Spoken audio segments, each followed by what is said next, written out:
भूत घटनार यही नुआ एपिसोड को आपण मानक स्वागत करुछि। आजिर घटनाटी शेयर करिसेंती प्रदीप। तो चलतु स्टार्ट करबा आजिर एपिसोड आ जानि नेबा प्रदीप जीवन रे घटितवा से भयंकर घटनाटी। मु प्रदीप, मोर मुंबई रे एक बैंक रे इंटरव्यू थिला।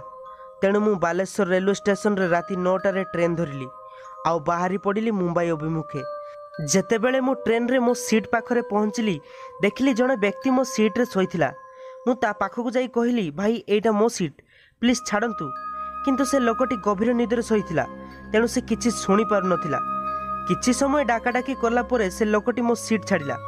आउ मु मो जिनिसपत्र सीट रे रखी देई आख पाखकु देखिबाकू लागिली। आम बगीर सबु लाइट डिम करि दिया जाइथिला। आउ सबु यात्री गभीर निदरे सोईथिले, तेणु मु मध्ये सोई पड़िली। ट्रेन टी बालेश्वर स्टेशन रु चलिबा आरंभ करे। मोर निद आसु नथिला, तेणु मु भाबिली इंटरव्यू पाई नोटबुक पढ़ी निए। मु नोट पढ़ा आरंभ कली।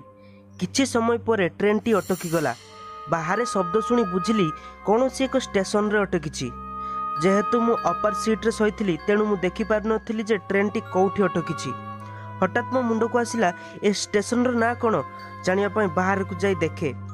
किछि समय स्टेशन रे ठिया हेबा परे जेतेबेले ट्रेन रो हॉर्न बाजे सेतेबेले मु मो सीट पाखकु पुणी फेरी आसिली। तापरे मु केतेबेले जे सोई पड़छि जानि पारली नाही।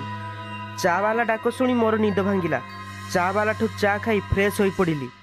आउ एहा परे ट्रेन रो गेट पाखरे जाई छिड़ा हली। सारा दिन गेट पाखरे केतेबेले छिड़ा हई तो पुणी केतेबेले निज सीट रे सोई बसी समय कटाउथिली। मझिरे मझिरे जेतेबेले ट्रेन टी कोनोसी स्टेशन रे अटकुथुला सेतेबेले मु बाहरे बुलाबुली करी पुणी निज सीट पाखकु फेरी आसुथिली। एमिति करी दिन गुड़िक कटुथुला। किंतु जेतेबेले राति हो जाए पुणी मोर निद लागु नथिला।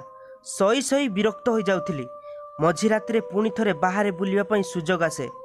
जेतेबेले ट्रेन स्टेशन रे अटकिला सेतेबेले मु निज पई biscuit, mixture, cold drinks, chips किणी नै आसिली। कारण एई गुड़िक खाई बाकी रातिटी आराम रे कटि जिवो।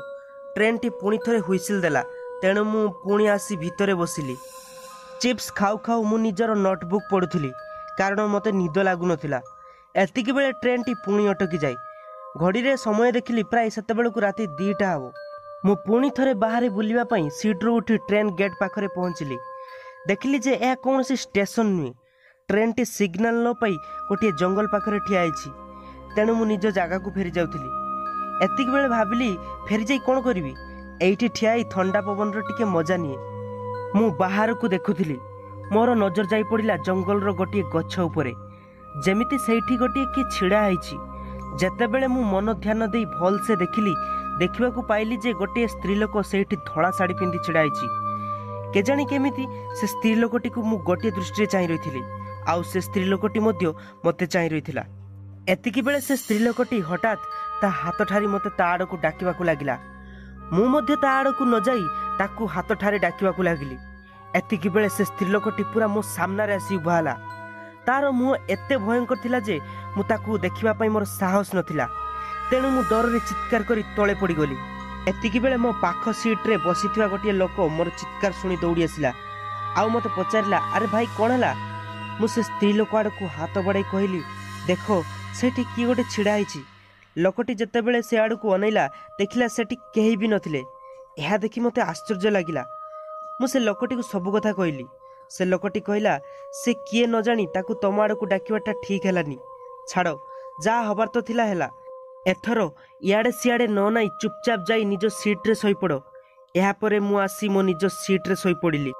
किछि समय परे मु स्वप्न रे देखिली से स्त्री लोकटी मो गळा को दुई हाथ रे चापी धरिछि। मु डर रे जोर रे चित्कार करी सीट रु पुणी थरे तळकू गली पड़िली। मोर पाटी सुनी से बगीरे समस्ते उठी पड़िले। आउ मते पचारिले, अरे भाई कोन होछि तमरो?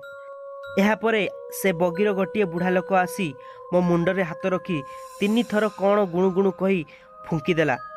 आउ एहा परे कहिला, पुओ शोइपड़, आउ तोर किछि हबनी। एहा परे मते भी टिके हल्का लागिला। एहा परठु मु आउ केबे भी से स्त्री लोकटी को स्वप्न रे भी देखि नाही। फ्रेंड, प्रदीप जीवन रे घटितबा ई घटनाटी आपण मानकु केमति लागिला कमेंट करी निश्चय कहिबे। आगो को एमिति इंटरेस्टिंग स्टोरी सुनिबा पई आम चैनल को सब्सक्राइब करी बेल आइकन को प्रेस कर नेबे। रहउची, धन्यवाद।